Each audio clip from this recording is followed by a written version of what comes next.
circuit sessions. It was subtle, but still evident under her grey cashmere jumper and black linen trousers. She felt the faint swish of her sandy hair against the small of her back. If Rex was looking down, would he see her through Ethan's eyes? Maybe it would stir something in him. Hannah willed Ethan to keep his head level so Rex wouldn't get a glimpse of his teeth. My mum works in a supermarket. She's been there for years, says she likes the security of it. I reckon it's more important to find something you're truly into. Was he comparing Hannah to his mother? It didn't really matter anymore. The bubble had burst. What would you like to do after you finish your course? Hannah asked like a proper lecturer, not a 41-year-old temptress. She didn't add, when you grow up, though it was on the tip of her tongue. I want to be a triple threat, write, act and direct, he said. And though he was trying for a casual drawl, his enthusiasm practically barked. When you do it all, you kind of get artistic control, you know? Like other people might be better actors or directors, but you're the only person who can make it happen the way it was born in your mind. Most likely it would be theatre, but it could be movies, just not your commercial bullshit ones. It was definitely enough for today. Hannah took her leave. Jesus, Rex, you scared me. He was at her office door with his lurking face on, looking scruffier than usual. His white shirt was untucked on one side above his camel chinos. There was strain on the middle buttons from his paunch. His salt and pepper hair was fluffed up. Hannah suspected he'd been napping in his office, on his deluxe chair in front of the bay window, eyes closed and Ethan oblivious. There was about the same age gap between Hannah and Rex as there was between her and Ethan. Oh, you spook too easily, Han. His smile showed teeth. Rex had lovely teeth. I've just been enjoying watching you work. She hadn't seen him much during the week. He'd been on a bit of a bender.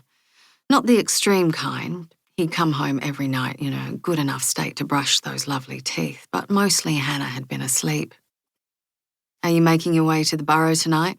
He asked. He wasn't being cruel. Rex didn't do cruel. It was just a little inside joke about Hannah's family. Her mum and dad lived in Burwood, and their lives were borough-like. Their 3-bedroom brick veneer was the same house with moderate updates that Hannah and her younger sister Stef had grown up in. They rarely saw the need to come into town. Hannah had escaped, literally and figuratively. But Stef lived just a few blocks from their parents with her 2 kids. Though she tried to tuck herself cosily inside the suburban archetype, Stef's borough building hadn't proved quite as airtight. Hannah had tried to tell her sister that high school sweethearts rarely made it long term. That was before Stef dressed up in white lace and tulle and took on Liam's surname as though the two of them could merge entirely. They must have bored each other to death towards the end. There would hardly have been an uncharted corner in their minds for the other to discover. Still, despite the implosion of their nuclear family, 1 boy, 1 girl, Stef had stayed in the area. She worked on the floor of some furniture barn where the couches were modular and the coffee tables looked like spaceships. Stef relied on their parents to help with the kids. The social fabric of her Burwood existence hadn't completely collapsed.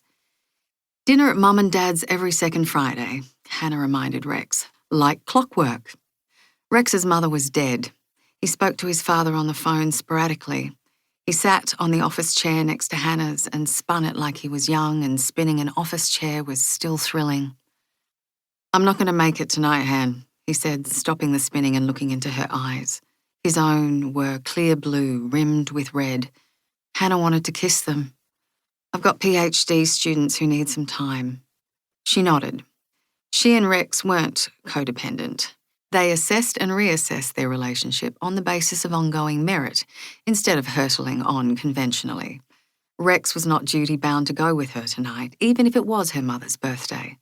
If there was a small feeling of annoyance creeping up Hannah's spine, she recognised it as a default setting, an indoctrination she could easily reason away, and he was genuine about his students in a way Hannah could only aspire to. I've got something for your mum, though, he said. He stood up to get his briefcase from the hallway. There was a lot of foot traffic from students and maintenance people today, but Rex didn't believe in theft, or at least he regarded it as a freak circumstance. He chose not to dwell on it when their townhouse was